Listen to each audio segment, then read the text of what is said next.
We're going to be in Matthew chapter 6 this morning. Matthew chapter 6.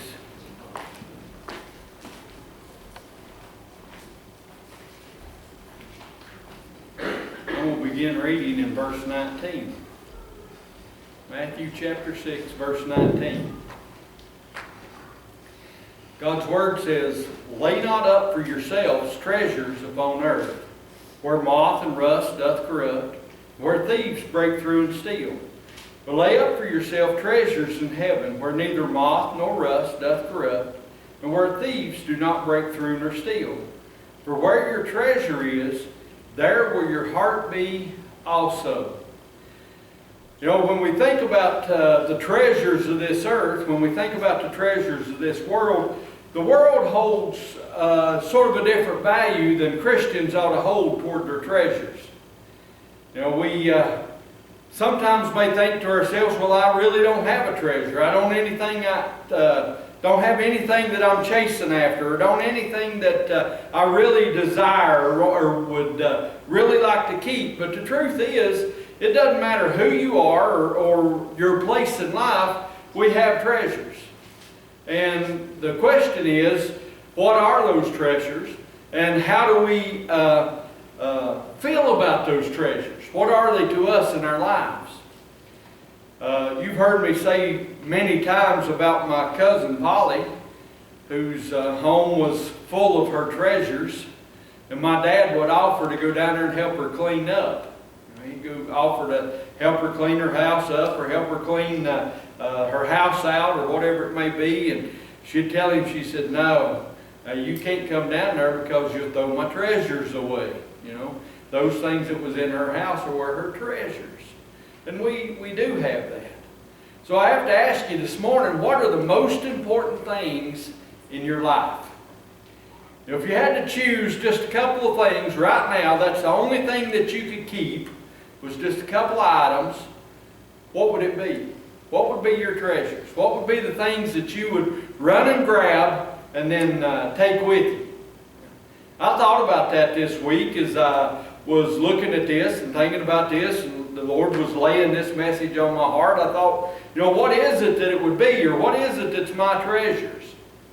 And I thought about some things that have been handed down, you know, some things that may have come from my great-grandfather or my grandfather, and how those things I had, I guess you could say they're treasures. They ain't the center or the middle part of my heart, but they are something still that I want to hang on to. You know, that I know where they came from, and that's all that I have really left of them. And when I look at it, I think of them. I think of those that have gone on before me, you know, my grandparents and great-grandparents and things like this. You know, I don't have a whole lot from them. I got a little old razor that belonged to my great-granddaddy. That's not really a treasure, is it? A little old single edge, you put the blade in, you know, and you crank it down, and you can shave with it. That's all I've got. It's not really a treasure. It's not worth anything as far as that goes. But it's an item that I think of whenever I look at it. I got a little old pocket knife that came from one of my granddaddies, and there's not a blade in it long enough that you could cut anything with. I mean, it's been sharpened plumb down to the nubs. There ain't nothing left of it. But yet I know where it came from, and it's special to me because of those things. You know, if I went to sell it, somebody'd laugh at me and tell me throw it in the trash. And, you know, I guess that's some of the point of this. One man's treasure is another man's trash, you know, is kind of the saying in this world. But we do hold things that are precious to us, don't we? And as I thought about this, I thought about that question I just asked you. If I could only take a couple of items, if I knew I had to rush into my house and just get a couple of things, what would they be as I ran out the door? And then I thought, well, I'd get this or I'd get that. And I began to think to myself, would this be one of those items that I felt like was important to take with me? Would this be one of my treasures as I ran out that back door? You know, I thought, I can quote part of the Bible. I know the Bible a little bit. I ain't going to say I know it really well, but I know it a little bit, and got some things hid away in my heart, and those are my treasures, those things that are hid away in my heart from the Bible. But the truth is, I don't know every word. I don't know know every statement, every sentence, every thing that God has placed in there for us to glean and get out of His Word. So would that be one of my treasures? Would that be one of the things that I grab? And what is it that we hang on to, and what is it that our treasures are? When you think about this world that we live in, the treasures to this world a lot of times are wealth and possessions, aren't they?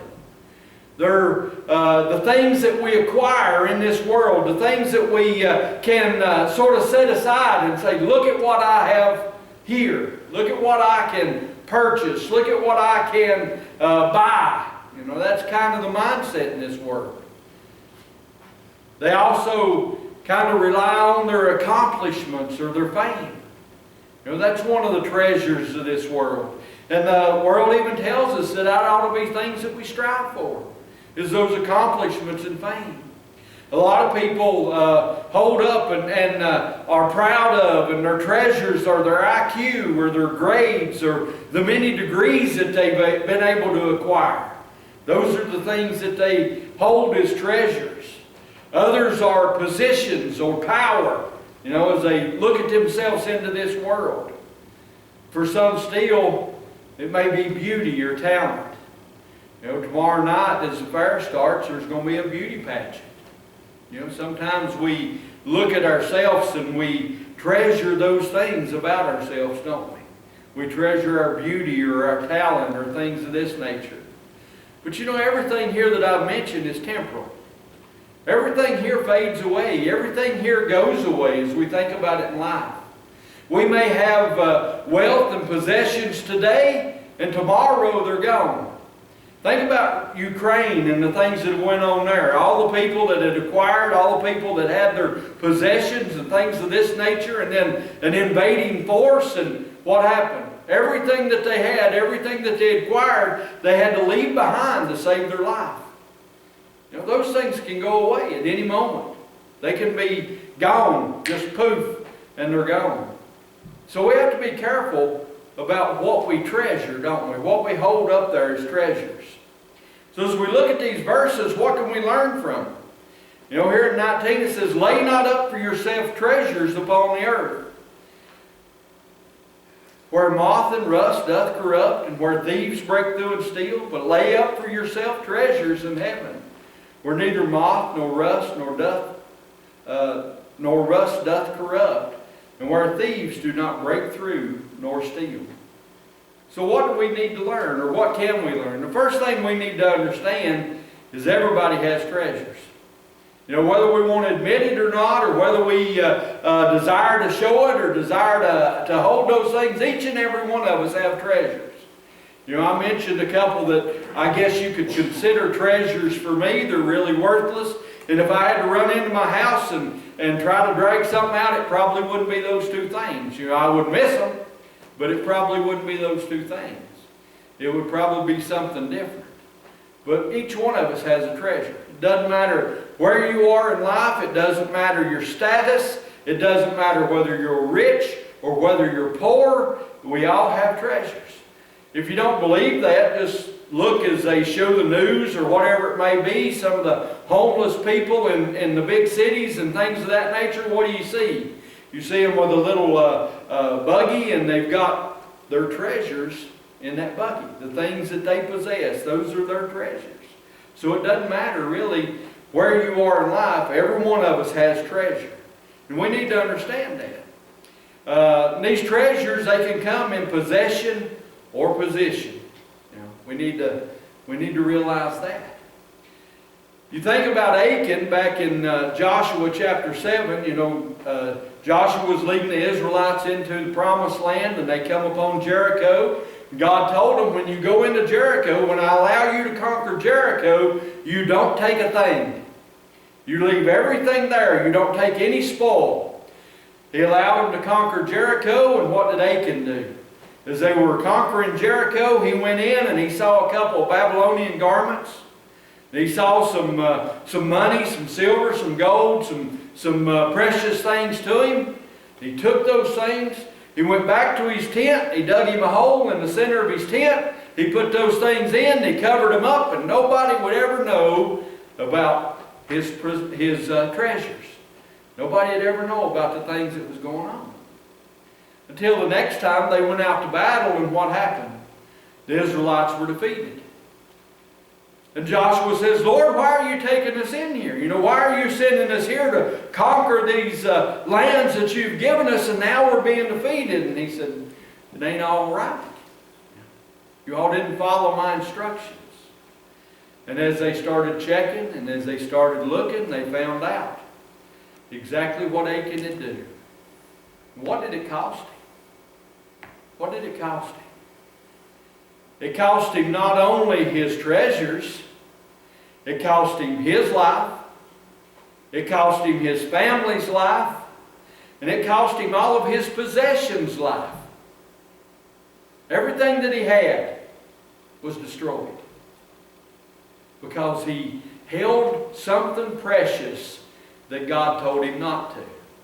The instruction of God or the direction of God was not important to him. That was not his treasure.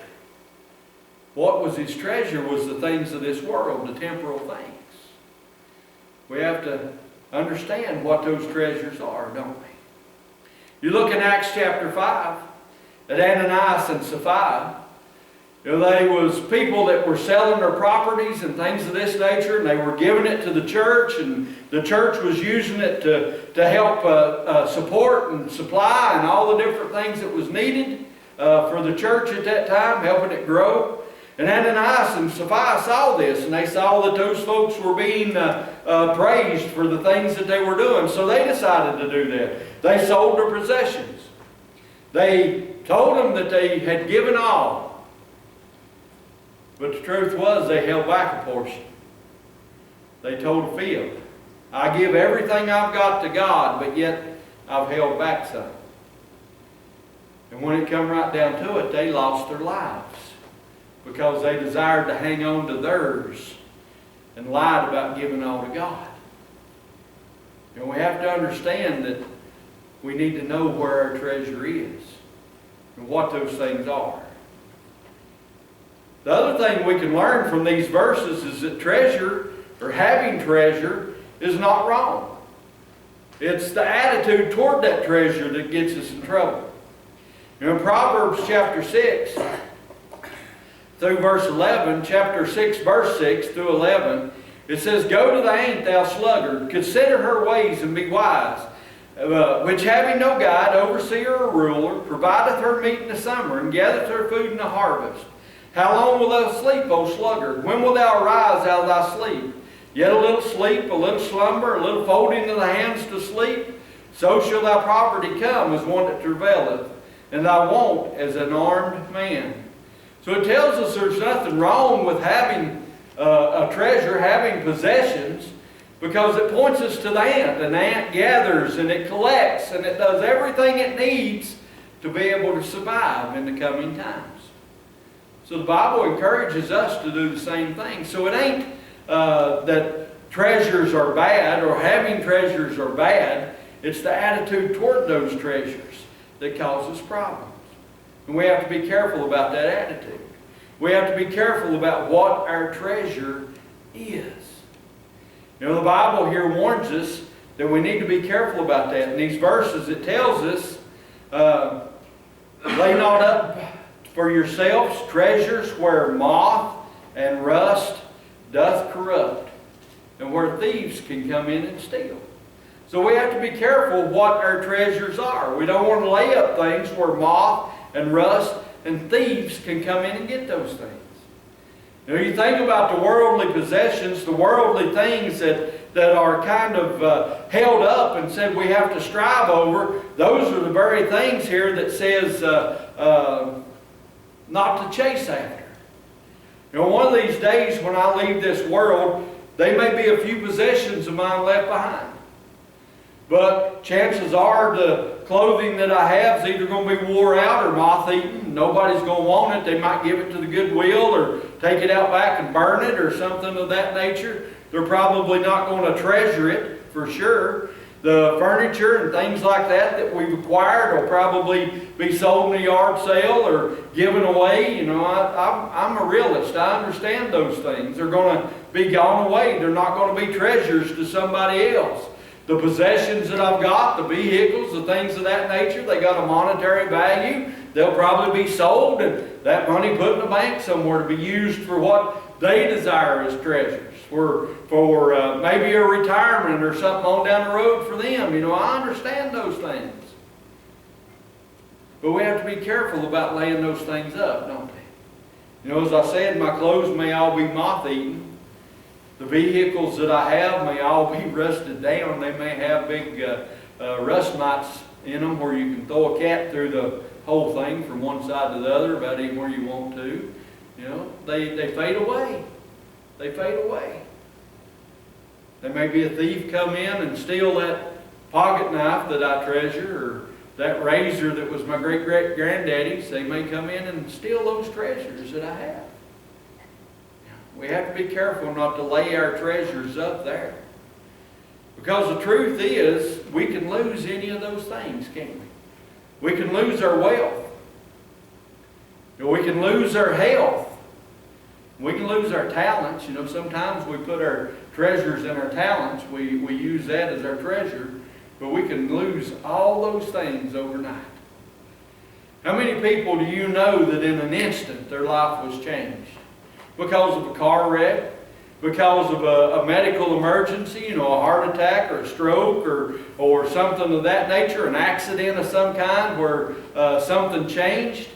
You know, Wayne had an accident this week. His routine changed in an instant. Now, luckily it was something that he's going to recover from and probably won't cause him any harm on down the road, hopefully. But the truth is, just that quick, things can change in our life, can't we? When those things change, what is it that we hold? You know, if one of us had a stroke today and ended up not being able to do anything from there on out, what would it matter if we had the nicest car in the community? We couldn't drive it, right? What would those things matter? If we were taken plumb out of this life because of that, what would it matter if we had the largest bank account? You know, God's not going to check it when we get to before Him, when we stand in judgment before Him. He's not going to say, okay, you had X amount of money at this credit union and this amount of money at that bank over there, and you had this and you had that. Man, you're wealthy. Come on in. He's not going to say that. He's going to ask us a question. What'd you do with my son? Is my son your treasure? Is my son Jesus Christ that gave His life for you? Is He your treasure? That's what He's going to ask us. And the answer to that question is going to determine what we hear. You know, He'll say, come on in, my good and faithful servant, or depart from me, you worker of iniquity, for I never knew you. Depends on what we do with that treasure, don't it? And what that treasure is. You know, Paul in 1 Timothy chapter 6, verse 17, it says, charge them that are rich in this world, that they be not high-minded, nor trust in uncertain riches, but in the living God, which giveth us richly all things to enjoy. And that they do good, that they may be rich in good works, ready to distribute, willing to communicate, laying up in store for themselves a good foundation against the time to come, that they may lay hold on eternal life. Paul was telling us here that the things of this world really doesn't matter, but we need to lay hold on the things to come. We need to lay our treasures up there.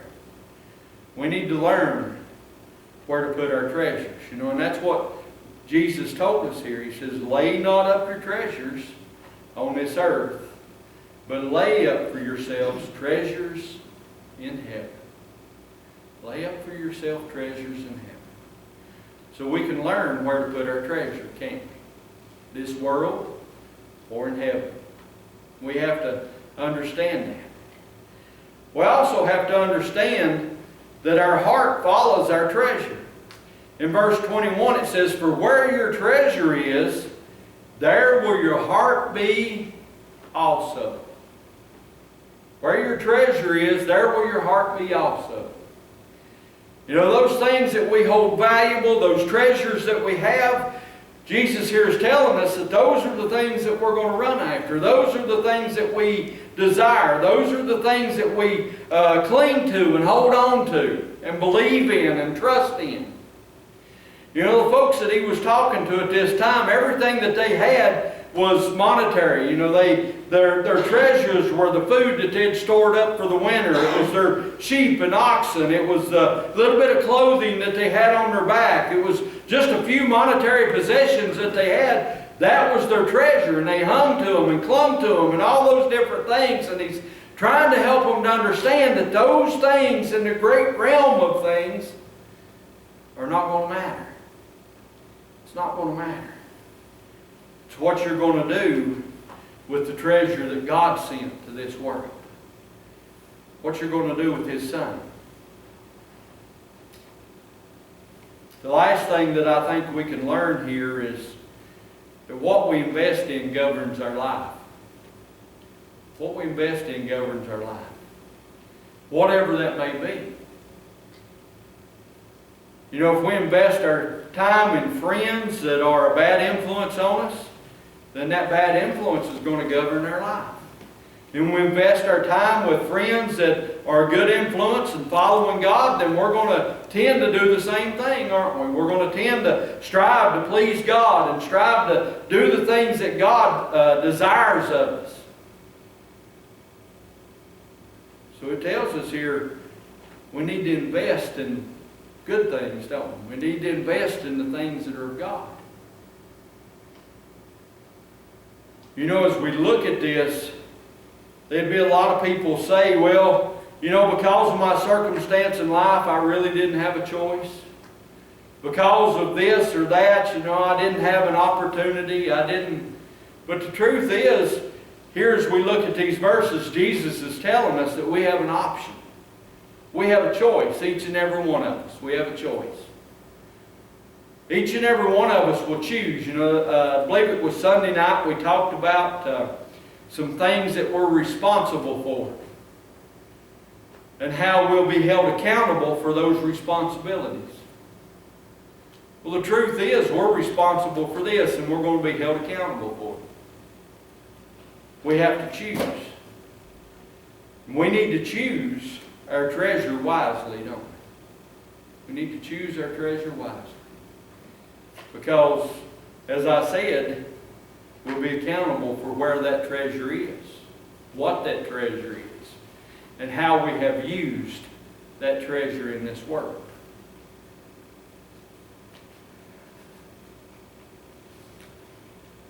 A lot of times also we like to blame others, don't we? You know, I said we have a choice. It's an individual choice. And the reason I say that is Jesus said to us, lay not up for yourself. He made it individual. It's your choice.